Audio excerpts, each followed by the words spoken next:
진정한 파리지앵이라면 아무리 괴로워도 기쁨의 가면을 쓰고 반대로 기뻐 어쩔 줄 모르는 일이 있어도 권태롭거나 무관심한 듯한 우울의 가면을 써야 한다. 그러니 친구가 고통 가운데 있을 때는 절대로 그를 위로하려 들지 않아야 한다.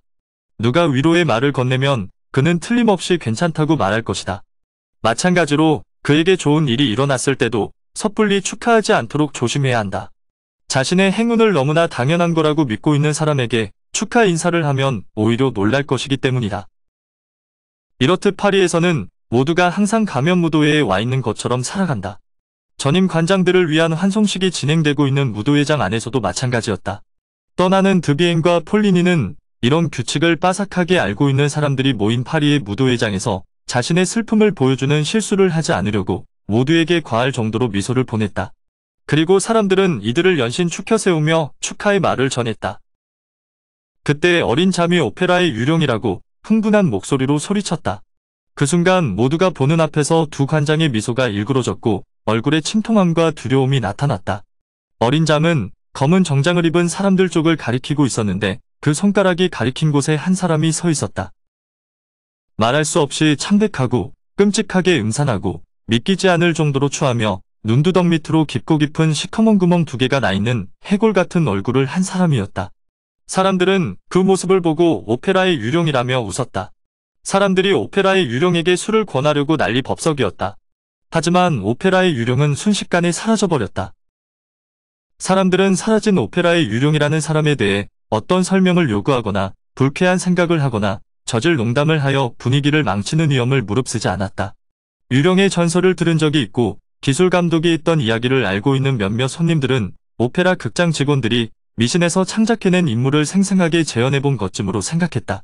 리샤르와 몽샤르맹의 친구들은 그를 드비엔과 폴리니의 친구일 거라고 믿었고 반면에 드비엔과 폴리니의 친구들은 이 시체 같은 사람이 리샤르와 몽샤르맹의 손님일 것이라 생각했다. 드비엔과 폴리니는 리샤르와 몽샤르맹에게 잠깐 보자는 신호를 보냈다. 그들 네 사람은 관장 집무실로 들어갔다. 드비엔과 폴리니는 다소 황당한 이야기를 리샤르와 몽샤르맹에게 하기 시작했다. 그것은 유령과 전임 관장들과의 협의에 대한 내용이었다. 폴리니가 책상 쪽으로 가서 약정서의 사본 하나를 들고 와서 리샤르와 몽샤르맹에게 보여줬다. 그것은 오페라의 유령과 전임 관장들이 맺은 약정서였다. 약정서에는 98개의 조항이 기록되어 있었는데 그 중에 2가지 조항을 리샤르와 몽샤르맹은 이해할 수 없었다. 하나는 모든 공연 때마다 2층 5번 발코니석은 오페라의 유령이 사용한다는 것이었고 또 다른 하나는 매달 2만 프랑, 연간 24만 프랑을 오페라의 유령에게 급여로 지급하라는 것이었다. 여기까지 들은 리샤르와 몽샤르맹은 드비엔과 폴리니가 장난을 치고 있다고 생각했다. 그렇게 전임 관장들은 심각했고 후임 관장들에게는 재밌는 장난이었던 인수인계가 끝났다. 리샤르와 몽샤르맹이 오페라 극장의 새로운 주인이 되고 나서 며칠간은 눈코 뜰 새 없이 바쁘게 지나갔다. 물론 그들은 유령에 관한 일은 까맣게 잊고 있었다. 그런데 며칠이 지난 후 리샤르는 집무실에서 편지 한 통을 받았다. 그 편지는 놀랍게도 오페라의 유령에게서 온 것이었다. 편지에는 오페라의 유령이 얼마 전 극장에 왔다가 자기 자석이 팔렸다는 소식을 듣고 너무 불쾌했다는 내용이 적혀 있었다. 그리고 자신과 평화롭게 지내기를 원한다면 5번 발코니석은 건드리지 말라는 경고도 함께 적혀 있었다. 그리고 편지엔 광고에 실린 글 하나가 동봉되어 있었다. 그 광고는 드비엔과 폴리니가 올린 것이었는데 내용은 다음과 같았다. 오페라의 유령에게 리샤르 씨와 몽샤르맹 씨는 변명의 여지가 없는 실수를 했습니다. 우리는 틀림없이 두 분께 모든 것을 알려드렸고 약정서도 건넸습니다. 리샤르가 편지 읽기를 끝내자마자 집무실 문이 열리면서 몽샤르맹이 들어왔다. 그의 손에도 편지 한 장이 들려 있었는데 리샤르가 받은 것과 같은 편지였다.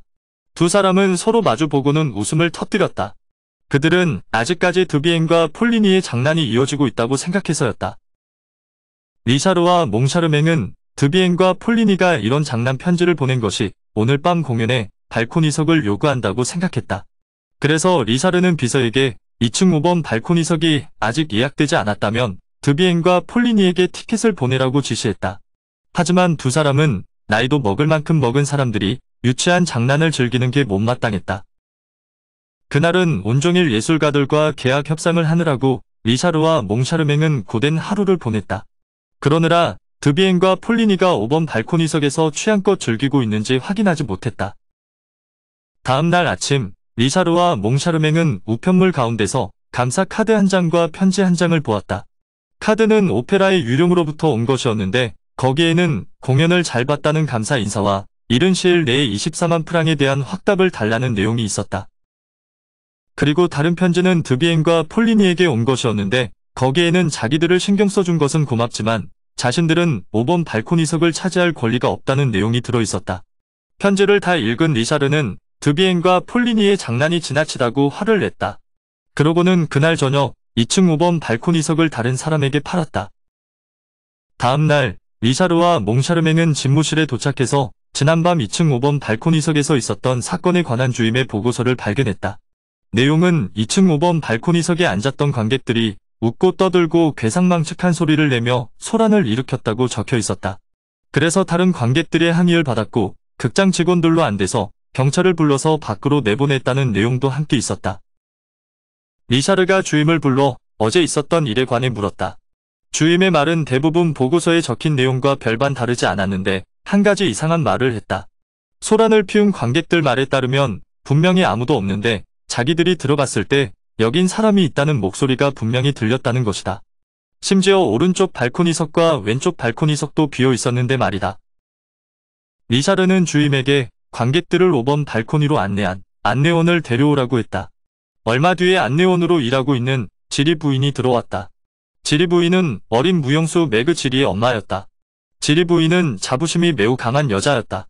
그녀는 세상 모든 사람이 자기를 알고 있다고 생각했다.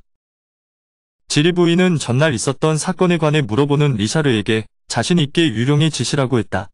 그 말에 리샤르가 당장 폭발하려는 모습을 보이자 몽샤르맹이 나서서 침착하게 다시 물었다. 지리 부인 말에 따르면 전날과 같은 일은 처음 있는 일이 아니라고 했다.